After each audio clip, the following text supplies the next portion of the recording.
thanks for joining, and welcome to our latest webinar, Unlocking the Full Potential of Organic Sales.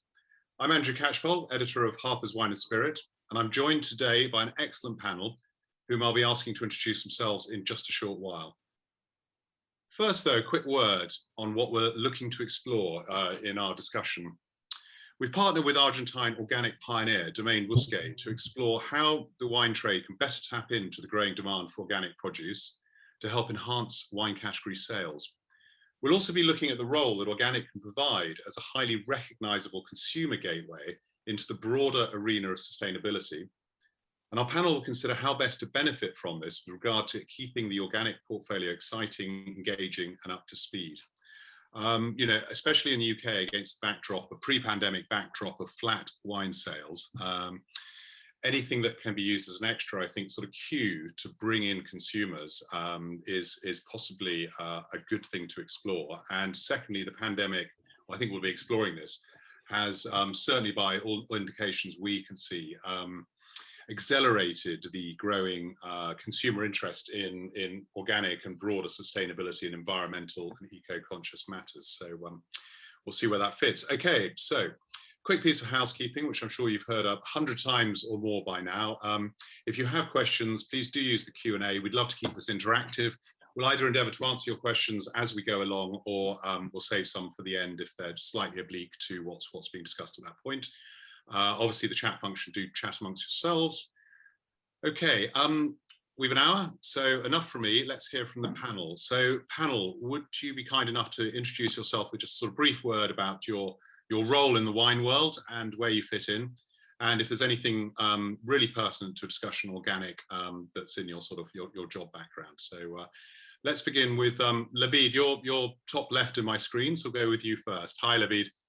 Hi, Andrew. Thank you for organizing the meeting. Hi, everybody. I'm Labid Ameri. I co-founded Domaine Busquet with my family father-in-law, Jean Busquet. So a family from France went to Argentina about 20 years ago, and we produce organic wines. We were the first to produce organic wines in Argentina. And yeah, I'm one of the owners with Anne Busquet and Guillaume Busquet, who is my brother-in-law. Excellent, thanks. And Andrew from Virgin. Good afternoon. Thanks for having me on, Andrew. I'm Andrew Baker. I'm the buying director of Virgin Wines. We started up 21 years ago, and I was there at the start, so I've been there for the duration. We launched on the LSE this year in March, so we're a PLC now.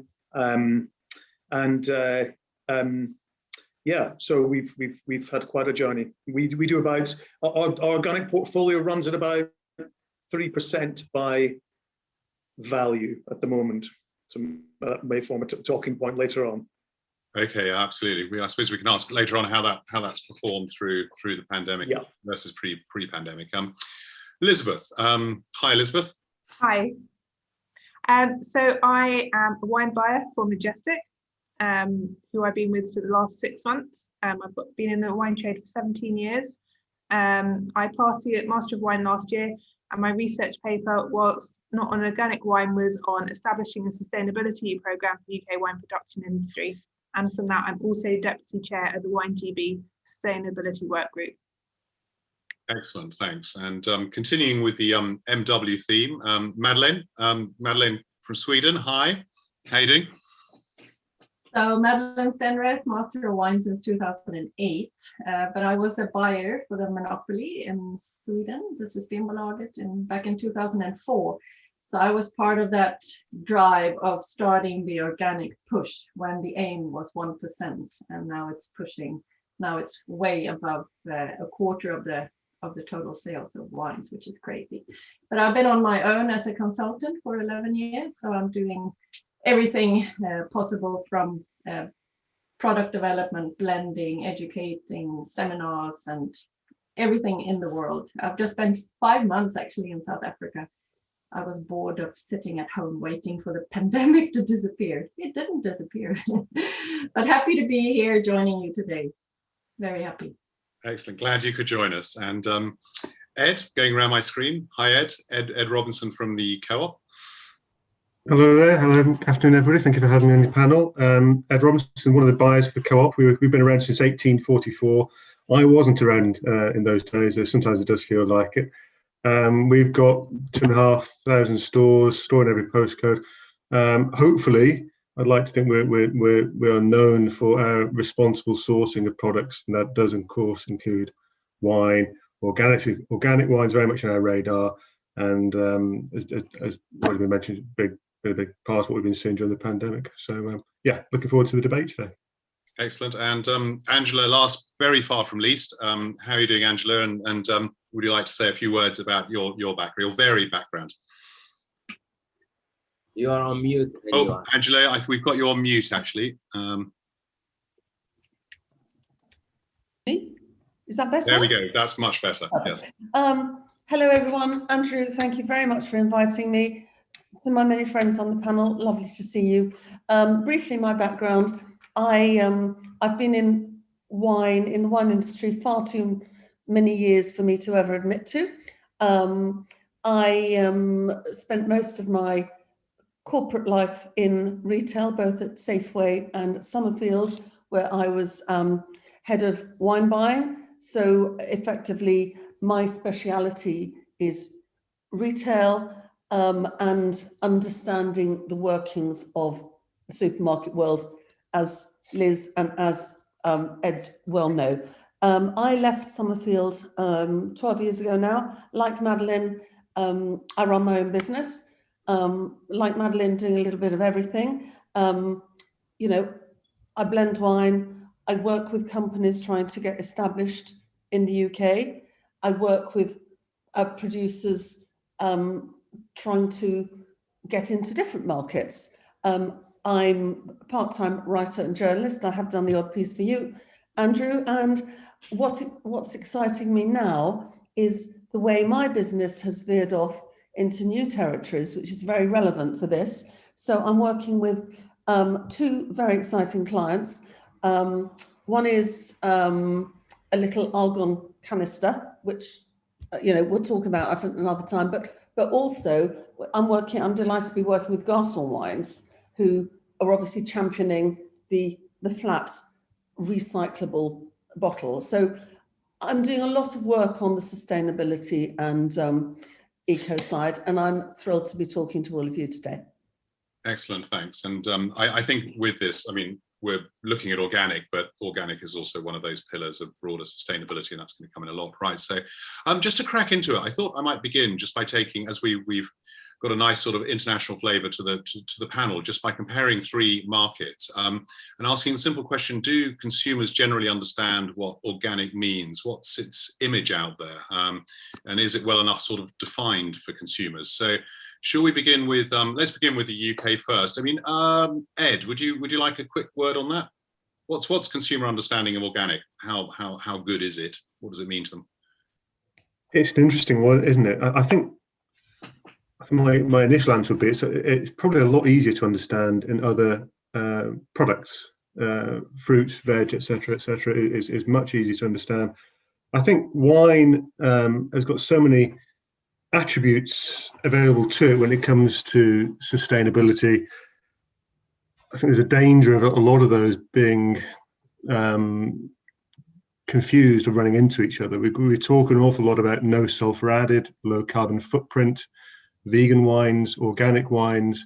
And I think there's so many. Wine is blessed and almost at the same time cursed with having so many messages and so many things to talk about that sometimes I think the message is perhaps less clear than it could be. But I'm not sure a lot of the other people on the panel, we've certainly seen it pick up during the last year or two. There is more requests for it. We're responding in suit by listing more of those wines. And I think really perhaps our duty is to make things as clear as possible for the customer to help them make an informed decision about what they're buying and the reasons why they should buy organic, which I'm sure we'll get into in the next hour. Absolutely. Labid, how is it in the US or the the states that you're dealing with over there? the US started later on to embrace organic products and organic wines.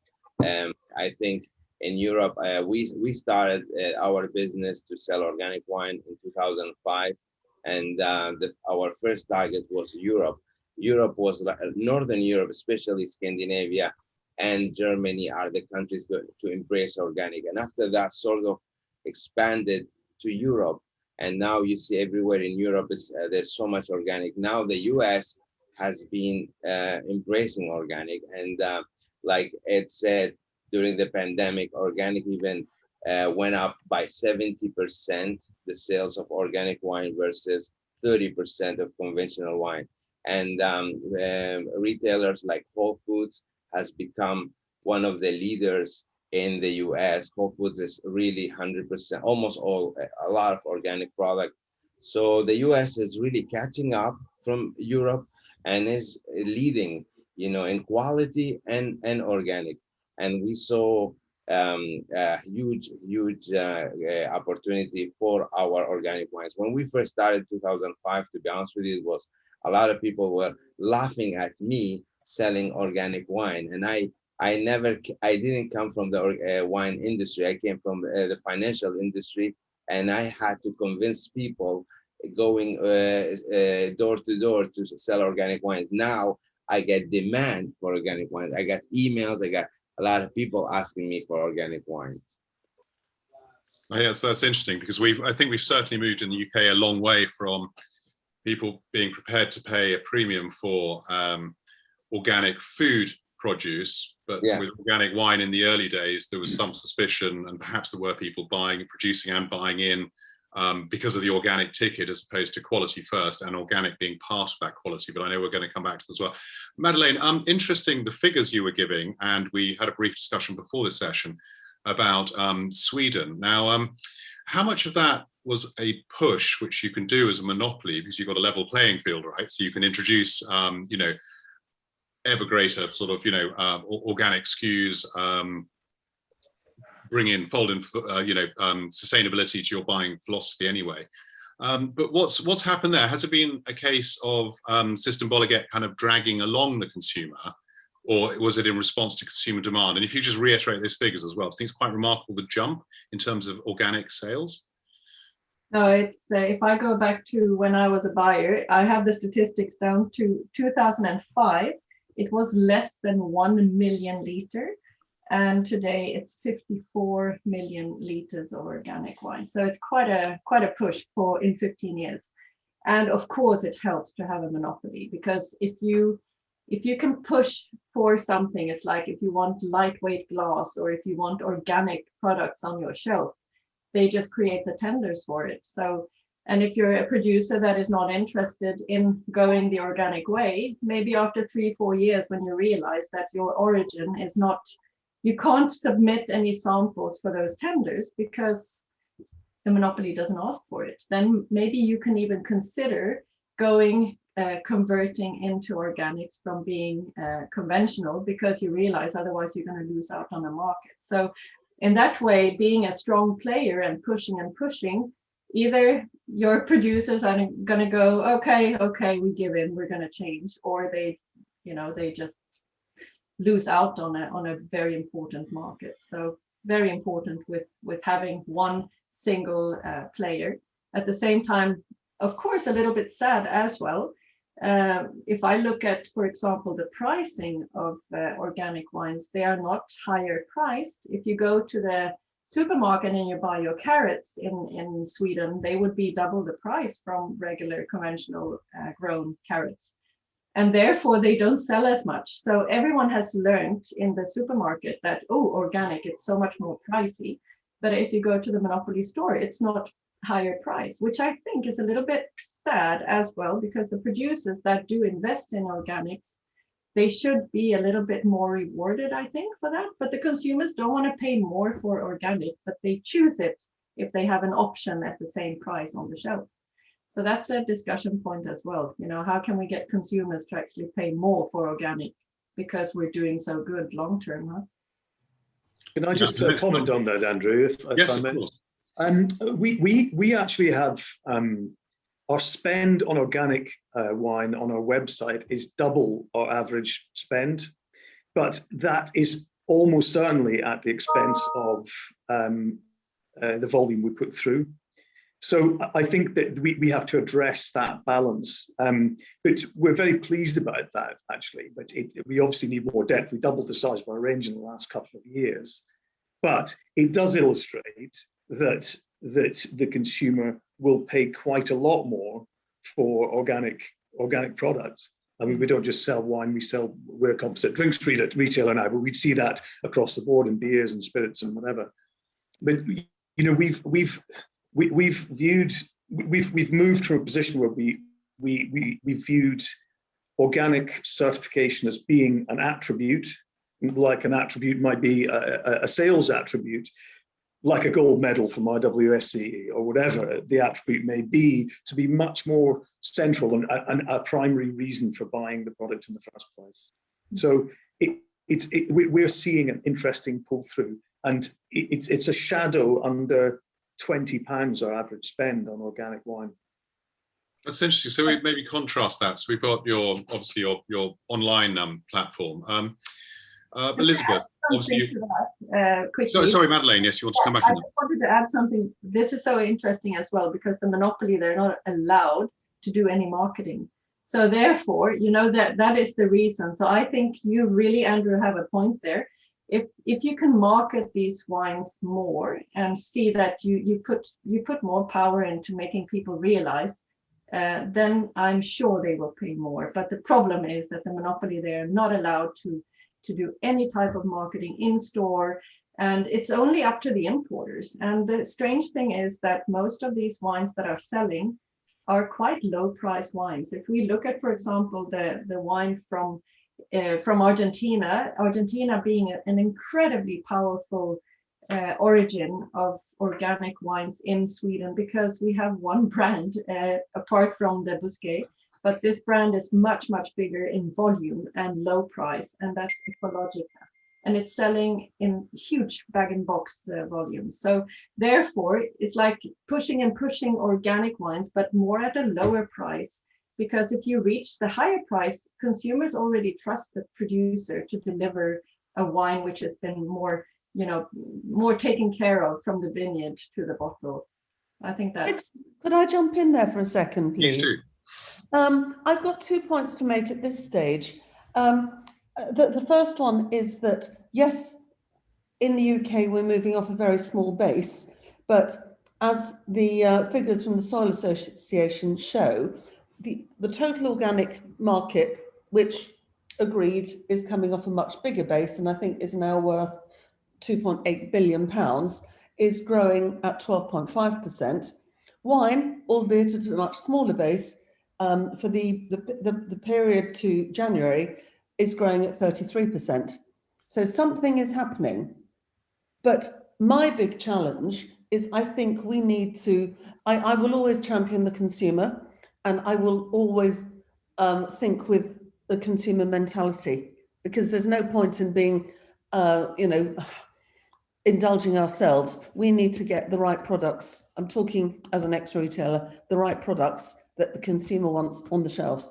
And so communication of how we communicate organic and sustainability is everything. And the best example I can use for that about consumers moving to organic is the very clearly labeled organics baby cereal.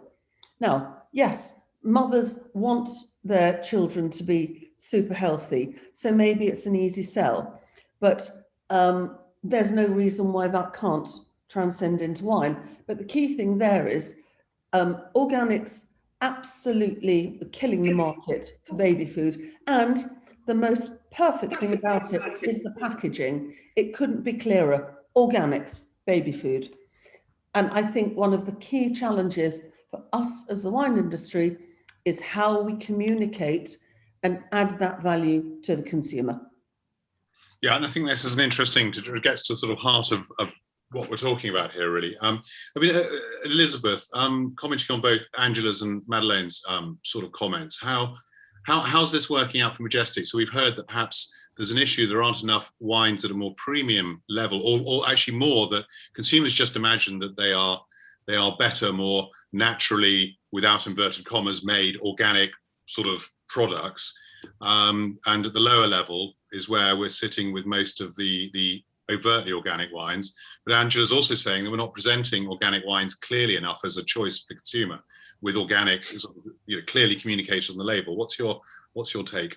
I mean, I think there's a few things to unpick here. So there was, I mean, when I started in the industry, the perception of organic wine was it was just more expensive because it had the organic badge on it and not necessarily better quality. I think that's changed a lot. At Majestic, we've got, I think, just over 50 organic wines in the range, and they are different price points. So from lower price points up to more premium, and importantly, different categories. I think potentially an issue with in some retailers in the UK is you have a few organic options, and it doesn't cover the spectrum of different styles that customers buy. Not everyone just wants an organic Sauvignon Blanc. That might not be the grape variety or the style of wine they drink. And yes, it's really great to trade people into the higher price point, but I guess it depends. If we want to expand the organic market, we have to remember that in the UK, the average price point of a bottle of wine is still under £6 a bottle. And so you need to have some good value options there for people that are spending less on a bottle, and it might get them into organic wine at the entry price point, and then they might start paying more and more. I mean, I don't think it's it's not just about it's not saying that organic customers spend more. It's if we're trying to expand customers into kind of more ethical wines, having something that's available for different customers, different requirements. Labid, I mean, as a producer and a distributor, I mean, what's your take on that? Because you're not producing at the entry level. Your wines are pegged sort of well, very reasonably, but rather higher than entry. I mean, you're looking at premium quality there. So how does it work for you, for Domaine Bousquet, to sort of communicate that premium and organic all the way through to the shelf, to the consumer? Yeah, that's a good question, Andrew. I just want to come back to how we started our business. When we first started in 2005, I remember the organic world was a lot of small producers with low quality wines in the market. And I remember when I went first to when I first met Madeleine, it was very interesting conversation I had in a tasting of Argentina, wines of Argentina had in Sweden. And I had gone to the supermarket in Sweden, and I was surprised to see so many organic produce. So when I go to Systembolaget, the wine liquor stores, the monopoly, like Madeleine said, it was less than 1% organic wine. So I asked Madeleine about that. And Madeleine, I think I remember she said that it's just the wines that organic wines that they have were not selling as well. So I presented my wine, and Madeleine loved the wine. I don't know, you can correct me, Madeleine, it's been a long time now. And that thanks to this, I think that thanks to this wine, Madeleine did a tender, a huge tender, and we won. And in my opinion, what happened is that a lot of new organic wines with higher quality started to get into the market. And this convinced consumers will not go for a wine just because it's organic. Consumers, when they go, like Ed said, consumers go for good wine. And if it's organic, then it's option one. But they will not go just for being organic. So for us, it was super important to emphasize in quality and value. So we understood there was a limitation on the price. And I remember the first wine we sold is at 79 crowns. 79 crowns is like 8 euros, more or less.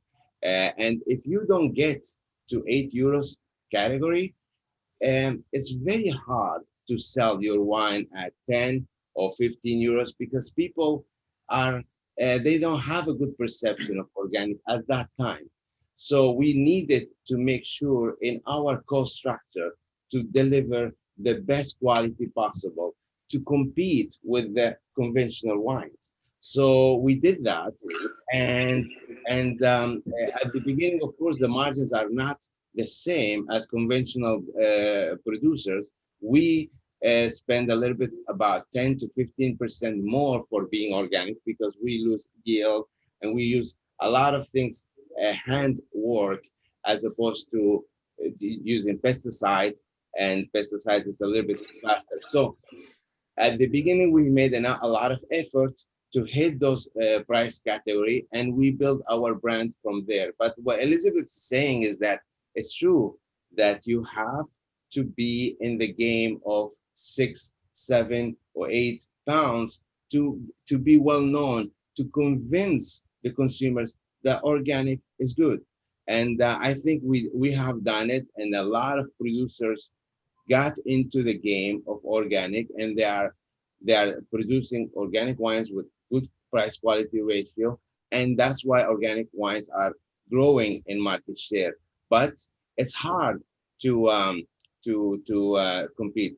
But I think, in my opinion, that now that the consumers are ready for higher price, we're going a little bit up, and that's what's happening in Sweden. In Sweden, we are not just selling at 7 or 8 euros. We're selling also above 10 euros now in Sweden because it's a mature market. But don't you think we need to actually go back to the point that I always champion, which is actually starting at the consumer end and working backwards? Because ultimately, it's not about we believe in organic wines, we want to grow the category. How do we communicate that to the consumer? And again, I refer out of wine because one thing that the wine industry has never done well, and we've all got enough experience in it to know that, is about branding wine, with the exception of a few. Because in a promotion, we are a nation of promotion junkies. In a world of promotion sales, 2-for-1 pizzas, or in my retail days, I would stand and watch people take wine off the gondola end and ask them what they bought. The answer would be no idea, it's what's on promotion. So there is no value and people aren't understanding it. So the only comparisons, and yes, it is growing. So in my mind, we have 3 sectors of the market. We have the interested wine interested consumers who are prepared to spend more. Perfect market. We have ethically minded, very strong, eco-centric consumers. Tick that box. And then we have probably 90%, 80%, let's see, 70% of all wine is bought in supermarkets, who actually don't see a reason to buy. And the analogy I always use is, if I'm buying a new car, which I wish I was, if I'm buying a new car and I had the option of a Skoda, oh God, sorry, Madeleine, a Skoda or a BMW, I know. Well, that's not Swedish, Angela. Oh, fine, phew, sorry. I know why I'm paying a lot more for BMW, because BMW have done an amazing job at marketing their brand. And I think that's the big problem with organics.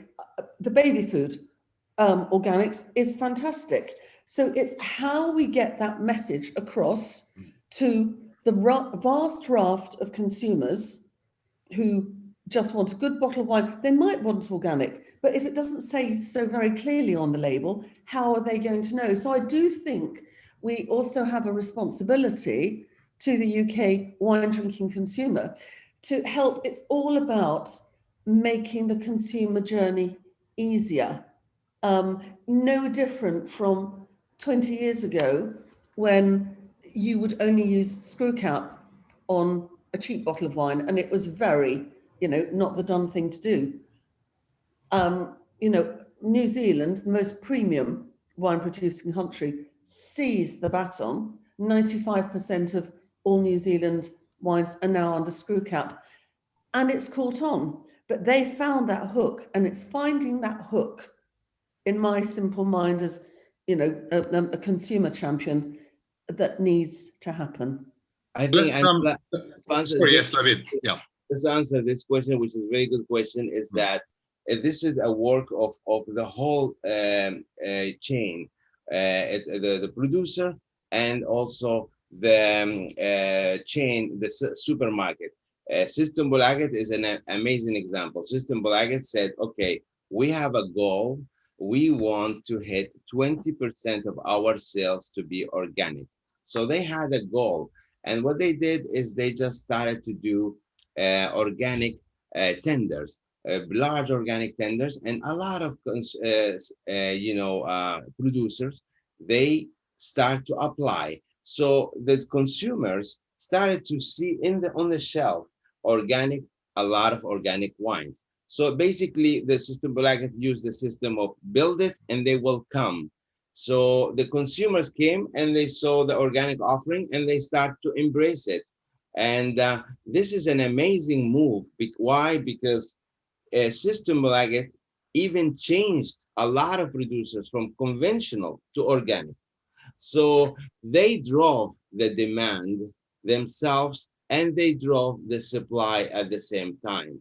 And if other countries do that, we will get to that level of 20% organic sales. What do we do with that? Is we gonna make a better world, because if we have more organic farms, organic vineyards, means there is less sulfite added. We will have less diseases, and it's going to be good for our environment as well. One of the things that we do, Systembolaget does, is goes for a lot of bag in the box and sustainable packaging. Sustainable packaging helps to avoid less CO2 emission. So there is a lot of wines that are bottled in Europe. So they come in containers and in bulk containers instead of bottles, and go there and get filled there. So this is definitely reducing significantly the CO2 emission. So what I'm saying is this is really a work of the whole chain. And the most important is the demand side that will drive the market and will change the supply as well. Yes, let's pick up on that. And also, we have had a few sort of comments and questions coming in. A couple from Sally Evans. And Sally, hi there, hi. I hope we've touched on a couple of your, we'll explore this more thoroughly. How can organic producers help the communication piece to end consumer? And I wanted to tie that in and ask our British retailers. Also, you asked, how do we get consumers to understand that organic farming is more expensive than conventional farming? So with this idea of, if it's in Sweden, Systembolaget, you can pull the producer with you towards the consumer. You can pull the consumer towards the organic point as well. And you're a very powerful organization. So here, with a very fragmented market, we have our Andrews at Virgin, our Eds at the Co-op, and our Elizabeths at Majestic. It's probably worth asking you guys, do you have targets? How much do you intend to drive forward consumer engagement with organic? I mean, looking ahead, or where you've got to now. I mean, Ed, should we start to you? With you? How much do you feel you're actually pushing, both pulling the consumer towards organic, but also perhaps pushing the producers you deal with to move towards organic, or even a broader, sustainable kind of methods of production? Good point. Before I answer that, I remember a time, it's 10 years ago, when one of our organic wines lost its certification. It was on the front label, we had to take it off. I was waiting for the phone to ring from irate customers, people would notice it, and sadly it didn't. Nobody seemed to notice. That was 10 years ago. I think things have changed so much now, and yes, we do have, we've listed, I think, 10 organic wines in the last year or so. I'd need to check. we're really, really rapidly expanding our organic range. And I would really draw a parallel between organic and the fair trade certification, which is big in Sweden as well, and it's big with us. If I go back 15 years, that was people who bought those wines bought them specifically because they sought them out, and there's a limited choice of fair trade certified producers.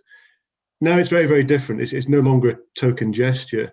It's a huge, huge market, and that's been driven by customer demand and made simpler by communication. People, there's 90-odd% recognition rate of the fair trade logo, which goes on the front of the bottles. It's a very, very easy choice for that customer to make. And I think that's the road we're on with organic. I'm really happy to say that the last organic wine I listed, I didn't realize it was organic until quite late on in the process. It was listed because the quality I thought was excellent. The expression of the wine was tremendous. It's an unfiltered Catarato from Sicily. It's only £6.50. You should all go out and buy it immediately. But I think it's a wonderful example, I thought, of a wine which happens to be organic. So, and I think that's the tipping point, really. We made that change. We reached that point with organic, with fair trade several years ago.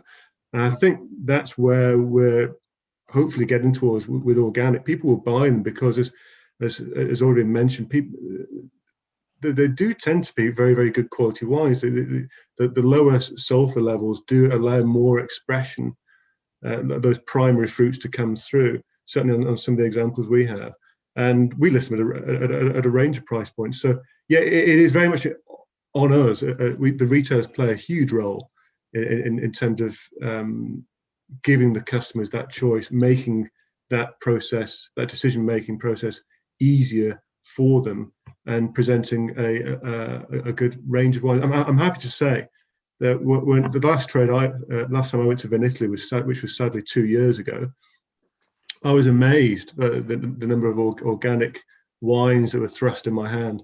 I know it's a very similar story in Argentina, Libya, and countries such as Spain. It's there. There's more and more choice for us as retailers to pull from, and I can only see that choice for the customer growing, and it's up to us to facilitate that. It's interesting. So, speculation. Well, actually, quick one for all out there, and a question from Lane Taylor, which I absolutely don't know the answer to. Hands up. She's saying, apologies if you missed it. Do we know what is the average spend on a bottle of organic wine in the UK? And I suppose the most relevant part of that would be how does the average spend on a bottle of organic compare with the average spend on a bottle of wine, full stop? Does anyone know? Is it higher, lower, about the same? The only stats I've got is that the average price point is around between 50 and 70 pence higher. That's the only that's correct. I could get. But I think the difference is very much like what Ed was saying. I mean, Ed, am I right in thinking that you were on a mission to make all your South African wines fair trade by, I think it's next year? Now, as you said, 10 years ago, that wouldn't have happened. And people don't now have to. It's like fair trade coffee. You're giving back to the community, but people don't see it like that, particularly during the current crisis. But I think it is more acceptable now, and it's about 50 pence more. But what I was going to say, if I may, Andrew, is sure. I think this, there is space, and we have a responsibility as an industry to be part of a larger, more impactful movement. I've just been writing some notes here towards wines that are actually kinder to the planet. And that can be organic, it can be fair trade, it can be vegan, it can be packaging. Why are we using so many, glass bottles when there are alternatives? We've seen the rise in recycled PET, we're seeing the rise in cans.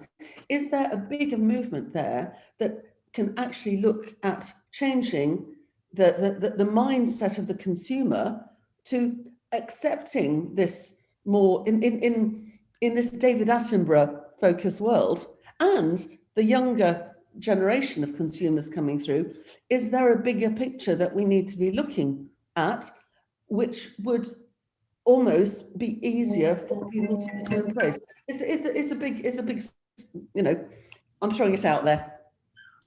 Yeah, no, and it's thank you, Angela. I think that's really pertinent. It leads neatly into one of the themes I wanted to explore, and that is how does organic sort of interplay and interact with broader considerations of sustainability, and how does that sit in the wine market? I mean, you've touched on things like packaging and stuff. We could very quickly achieve a sort of tipping point with even sort of lighter style glass bottles, in the way it was unthinkable. I would suggest the speed at which plastic suddenly became public enemy number one. There's no reason why that can't happen with glass almost overnight. But if we look at the broader picture of sustainability as well, I'm intrigued to know, because we've had one or two questions about this as well, the sort of the relationship between organic and sustainability. My sense is that organic is simply very well recognized, whereas sustainability, people know the word and it's bandied about a lot, and interest in sustainability has, if anything, been accelerated by the pandemic period.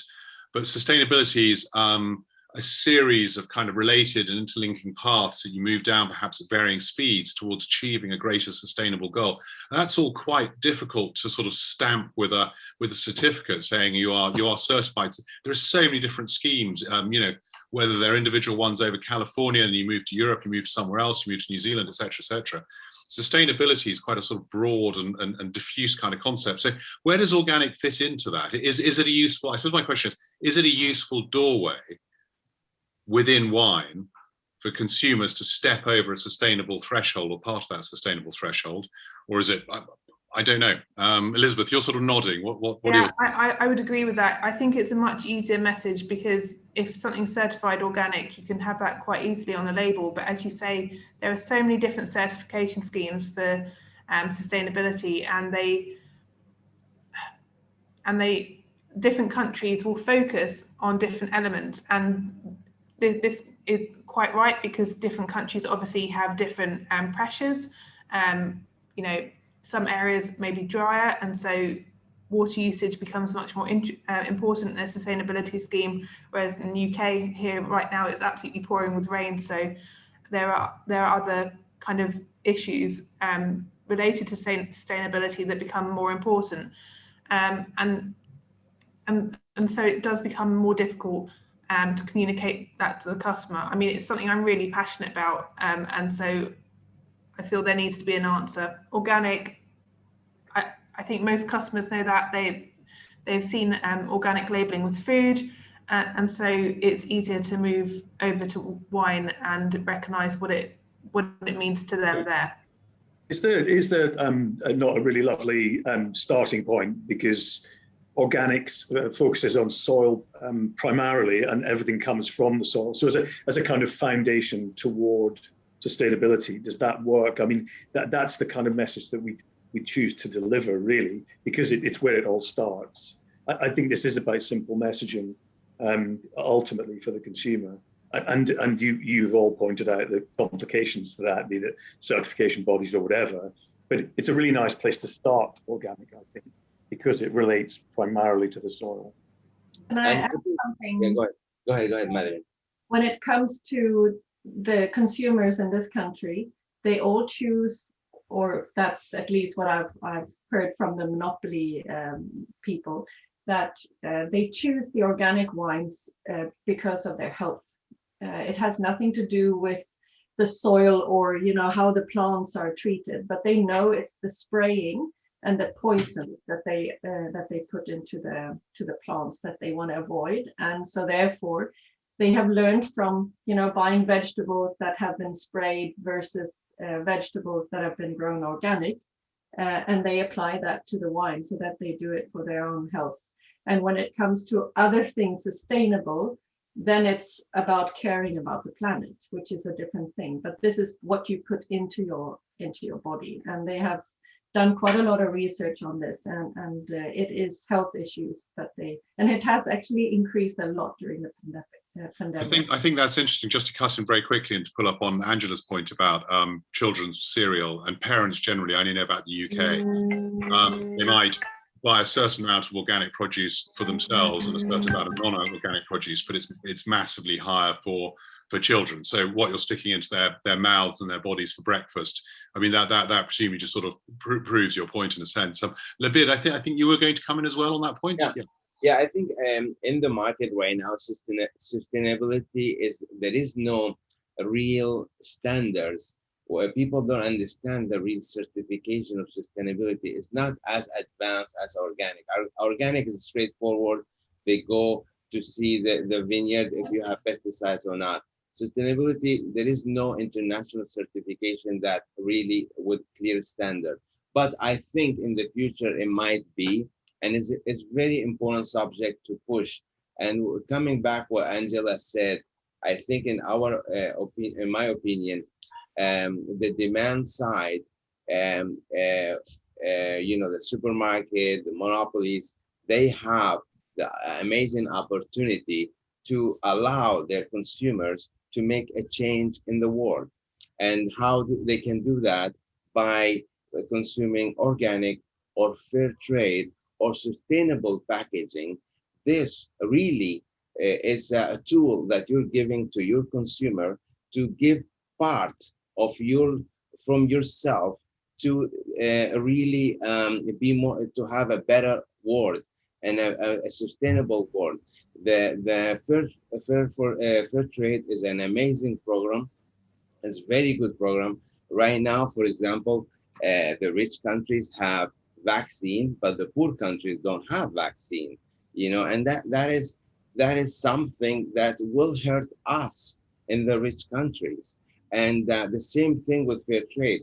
It's about long-term stability for everybody, to eliminate justice and eliminate any differences between poor societies and rich societies. So this is the opportunity we have as in the industry to change the world, is to encourage these kind of programs. So that way we can have more organic farms, we can have more sustainable packaging, and I think this is, I know we cannot do it overnight, but this is the way to go for all of us, and everybody has to do part of it, And it's I think these things, it grow to the point of reaching a sort of tipping point. So the question becomes not are you organic, are you sustainable, but why aren't you organic, why aren't you sustainable, when the consumer discovers that perhaps not. Just to swing this in a slightly different way, and mindful of time as well. So there's so many fascinating points here that we could just dig deeper and deeper into. Now, Joaquin Garcia, I hope I've got your name right. Within the organic demand, have you perceived any segmentation regarding the origin of organic wine? Is organic an attribute in terms of reliability related to the producing country? He asks. Now, my takeaway from that is, or let's go down a route of, is the field open for a particular country or region or collection of regions or countries? Can anyone sort of champion organic in the way that I think it's open as well for the supermarkets and large retailers, be they online like Virgin as well, actually. There's no one outside of the organic specialists, to me, that is championing organic and making a feature of it. But I might be shot down in flames. I might be overlooking somewhere, in the way that, for example, the Co-op has with fair trade and made a really successful feature of that. Got the wines honed absolutely right. They're affordable as well. So you can go in, and everyone associates, I think it's fair to say in the UK, the Co-op with fair trade and doing a really good job there. Sorry, I've strayed off down a slightly different path. What my question actually was, are there any countries that are particularly well placed to become champions for organic? And I know, Labid, obviously this is a bit of an open goal for you, because you're going to suggest Argentina, But what do the others think? Is anyone really ahead of the game? Because we hear from so many people who are champions of sustainability, of organic, in terms of their wine production. I mean, you've got some countries that don't have the same disease pressure as other countries, and therefore, yes. But then I think that's narrowing the styles that's going to be available to the customer. And if you want customers on board, you need a variety of styles. And so that's not just narrowing it to certain countries are better at producing organic. The way the world's going, we need everyone to be producing in the most environmentally friendly way possible. And so I think just saying, oh, well, these countries it's going to be a bit better, they're a bit of ahead of the game. What we need everyone else to do is catch up and find ways to make their growing, the way they grow, more sustainable and preferably organic. Yeah. So I'm sorry, I'm just arguing against the question, but I think it's a really valid point. It's kind of like, you know, sort of rising tide, floating all boats, pulling everything up. But then I suppose this proposition is something I was speaking to Levitt about before, and I've written a little bit about, is if you take something in a dry climate, so let's take the example of Malbec from Mendoza, you've got a fairly low disease risk environment. So could Malbec with its popularity, so it's almost reversing what you're saying. I'm not contradicting you. I'm saying another point of way of looking at it could be that you've got something that's immensely popular, remains immensely popular with the consumer. So if Malbec hitched its boat to organic, would that not carry a lot of consumers down that path who otherwise may not have explored that or even bothered to think about it? Let's put it that way. Yes. I guess so, but I think what you really need is the retailers, as Madeleine mentioned with Sweden. The retailers need to get behind it, put pressure on producers to be producing in a more environmentally friendly way, and that's where you're going to get the change. Okay, does anyone else want to pick up on that? Angela. The role of retailers, and yes, I am no longer a retailer, but I comment about retail a lot. I spend a lot of time looking at it. Is that, again, the retailer has power over the consumer. It's the push and pull model. You put something in a store, you don't. It's the leading a horse to water.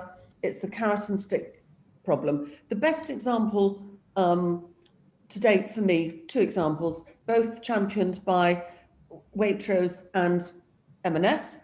Both supermarkets, but you know, the more premium supermarkets, is they have been championing, both supermarkets, the development of a range of lesser known grape varietals. So Waitrose lost and found, M&S found, fantastic wines in there, and they're giving them access. And again, from all the talking I do to consumers, people are picking them off the shelves because the packaging, the labeling is simple, the message is clear. It's a journey of discovery. The second element, again, is formats. Now, 10 years ago, bag-in-box was, you know, when you were going to a party or something cheap. Look at the resurgence of different types of packaging in, again, all the supermarkets. The 1.5 bag-in-box is now, they are now doing premium wines, and the consumer is embracing them. I mean, you know, if you like your Sauvignon Blanc, why buy 2 bottles when you can buy a more environmentally friendly box, stick it in the fridge?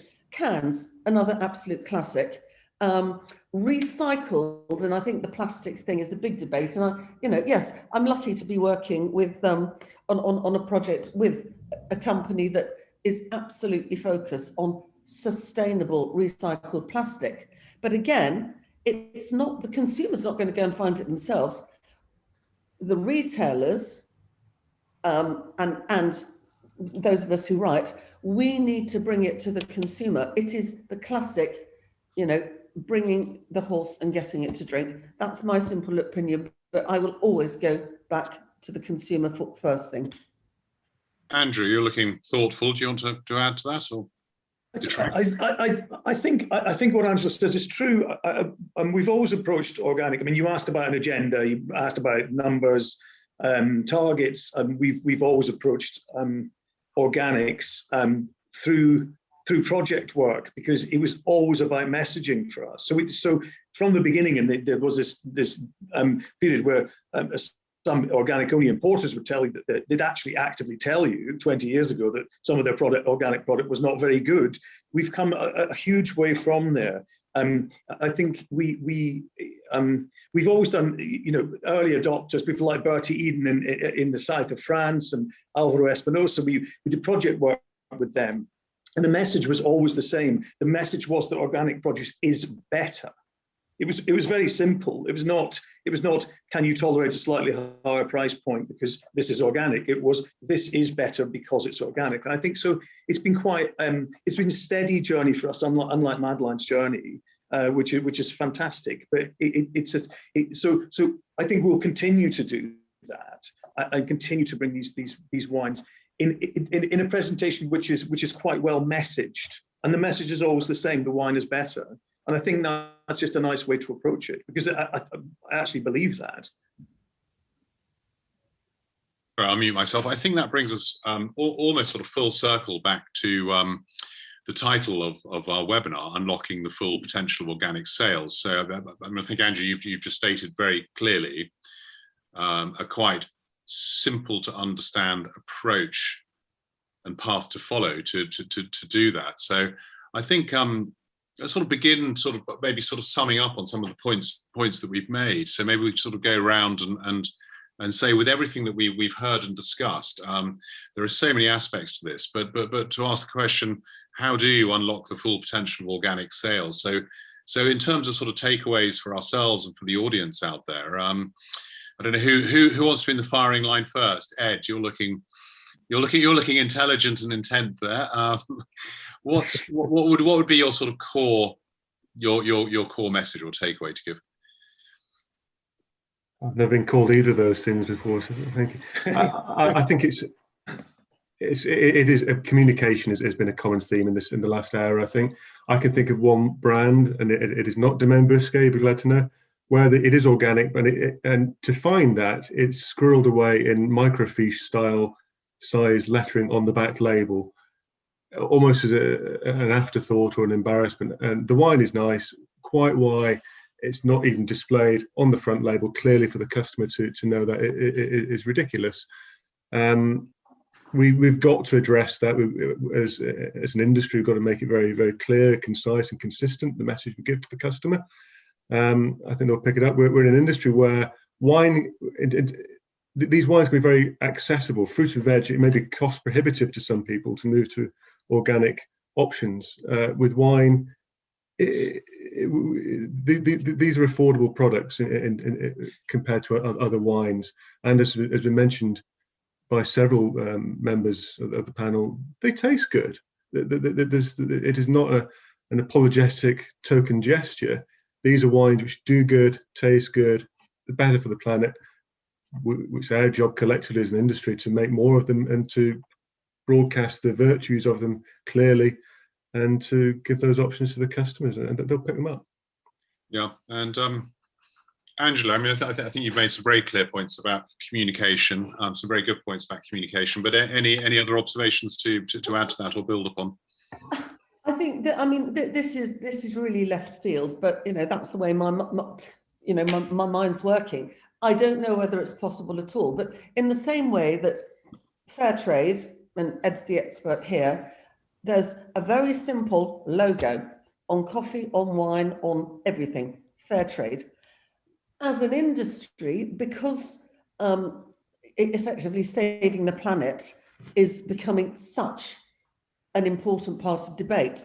And when I look at my children, my teenage and children in their 20s, it is crucially important. Is there, and I don't have the answer, I'm throwing the question out, is there a way of somehow, as an industry, pulling together, which we have done in times of crisis, and I think we've all changed in 2 years, of having one very simple accredited, accepted logo, organic, on the front of the bottle. To me, in my simple little mind, that would be simply the easiest way. It comes with a minefield of problems, but you know, if I could save the world and build organic wines in one day and have one wish, I'd be putting an accredited stamp on the front of the bottle. That's, I know it's dream world.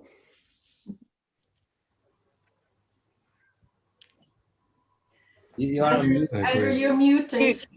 Mute. Oh, I'm trying to unmute again. I'm sorry. No, it's Angela. It's me this time. It's I Oh. had a noisy puppy bouncing around and scratching outside of the door. Forgive me. So I was just saying, Madeleine, I can see you nodding, but I also wanted to come to Labid as an organic specialist and producer. What's your thoughts on this? Just one simple label that's global. Yeah. Is that possible in anyone's wildest dreams?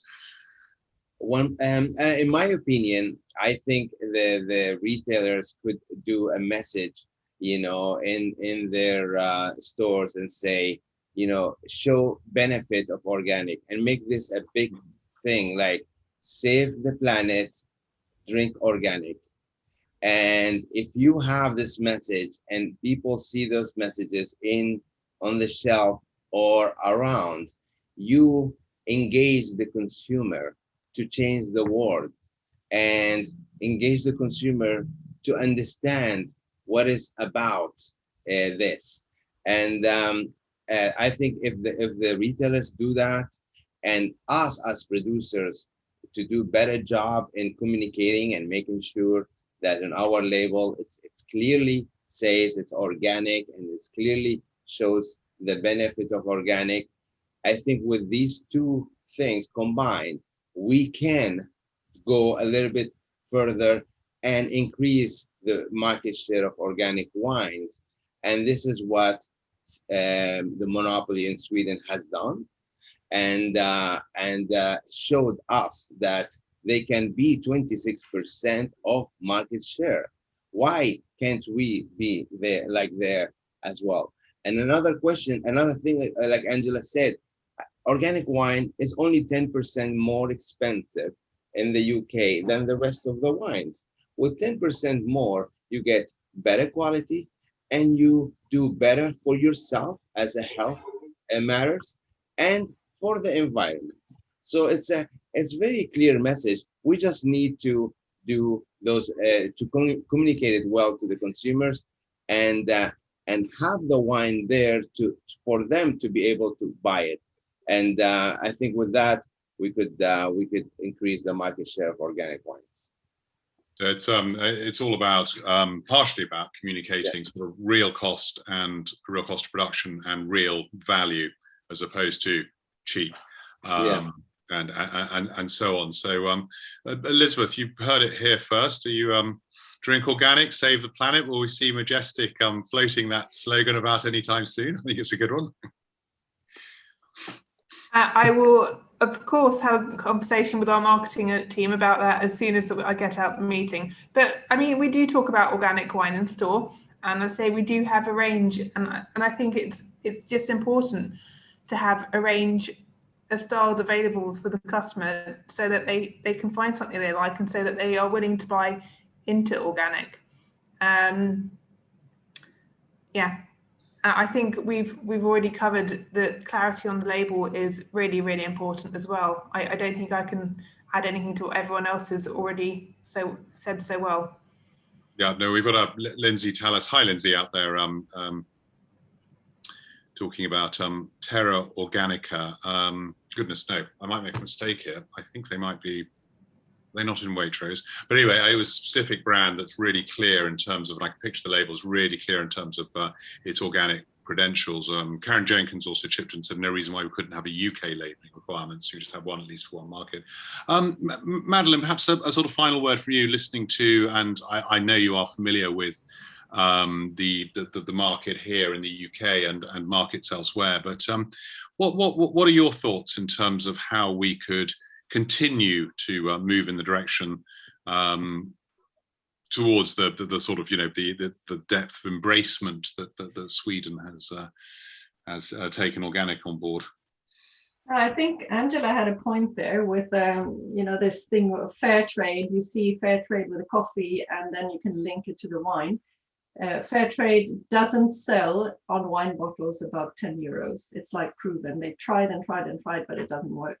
But when it comes to a Swedish, like a stamp or like a sticker on the bottle saying krav, krav means like demand. And that is like a Swedish certification for organics. And it's really a tough one. And it is really, really, you know, in the Swedish language. So consumers see it on the vegetables in the stores, and they see it on the milk, and then they see it on the wine. So it is a very helpful little logo that they recognize. And also in store, even if a monopoly can't do any in-store marketing, they do have little stickers on the shelves where the wines of, you know, they have them according to price point. And as soon as there's a new listing, there says new listing. And if it's an organic wine, it will be a clear organic little marker on the shelf. And that helps a lot, because some people walk into the store and they've decided already, I'm going to buy an organic wine. And then they just go and look for that little sign. So I think that's a good help. But I also know that the UK market, with your, I've always envied you, you know, going into the supermarkets and being able to buy the wine when you buy the food. But it's so driven by price. And when it's so incredibly driven by price, then as you said before, people don't care. They just grab what's on sale, and then they don't have the intentions of, you know, buying something which is organic because it's going to be good for you or help you to stay healthy for long term. If you can do more pushing on why they should buy organic, and also communicate the quality, because as Labid said before, when I was a buyer and I walked around and I tasted all these wines from Argentina, and suddenly I tasted an organic wine that was so incredibly good that I was like, I can't believe this is organic, because in my head 15 years ago there weren't any good organic wines, or hardly any. So quality-wise, we have boomed in the world, and the quality of wines on offer when it comes to organic today, it's never ever been better, because everyone sees that it's possible. But those tender tastings that I had 15 years ago, it was a disaster. It was like not very difficult if you stood out for being, and you had to over deliver, and that's for sure. You had to really over deliver to stand out. But in the long run, you could really benefit from being the one that said, you know what, we're going to show that organic is possible, and then other producers sees that it's possible, and then they just cling on. So it's a very good momentum. So I think we're in a very good position, and most countries today produce very good organic wines.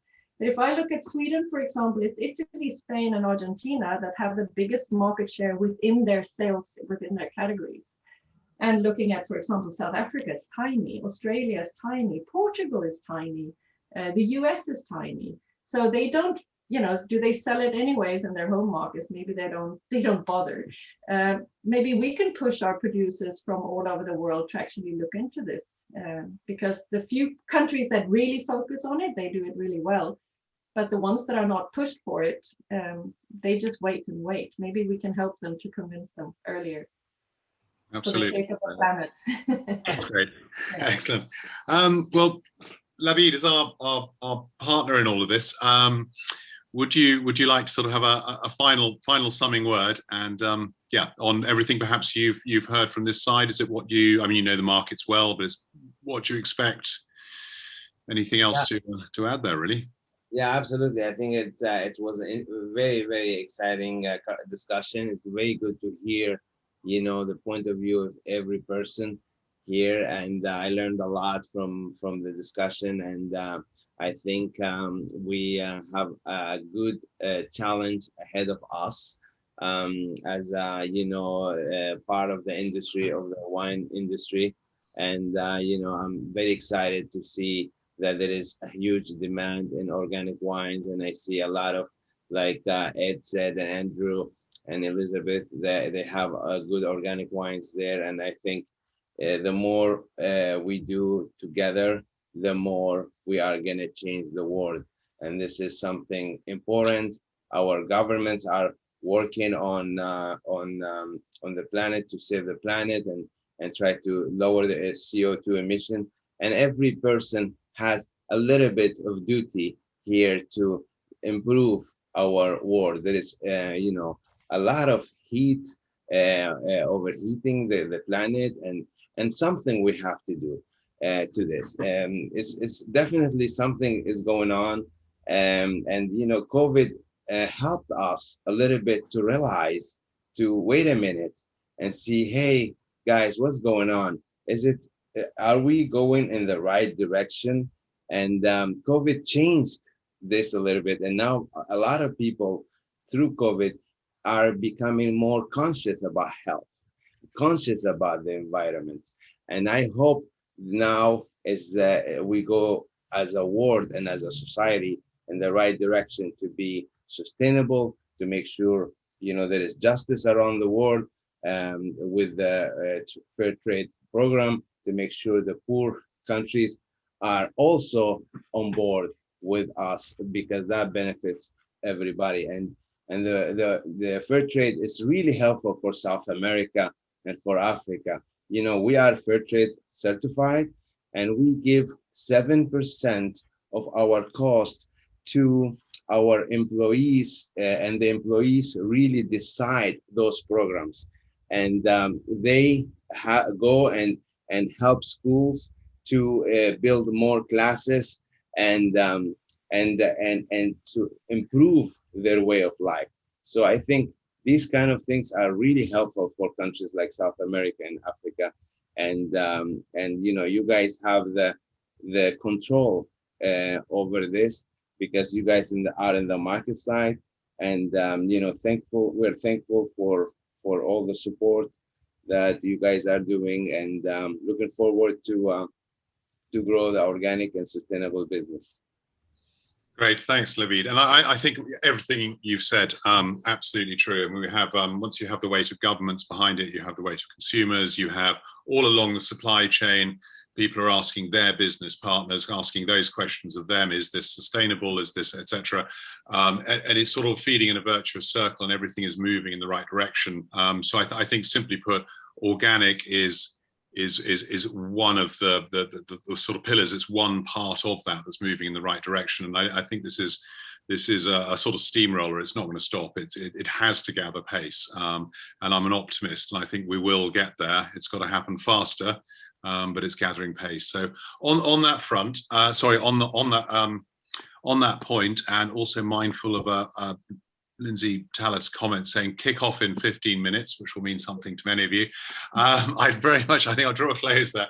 I'd very much like to thank you, the audience out there, and thanks for staying with us. Hopefully it's been, and there's so many interesting points in this discussion, a lot to take away, and hopefully it'll just further the conversation. Thank our panel, Andrew from Virgin. Thanks, Andrew. Ed from the Co-op. Hi, Ed. Thanks. Madeleine for joining us from Sweden, Elizabeth from Majestic, and Angela. And also Labid, yourself and Domain Bousquet for making this session possible. So thank you very much, everyone out there, and drink organic to save the planet, I think, is the message. One point there, Labid, you need to get the IP for that strap line, and I'm trade marketing the logo. Excellent. Thank you, guys. Appreciate it. Thank you. The deal was done here first. Okay, enjoy the game, everyone, or games, and thank you very much. Good luck. Good luck, everyone. Thank you, Andrew. Bye-bye. Bye.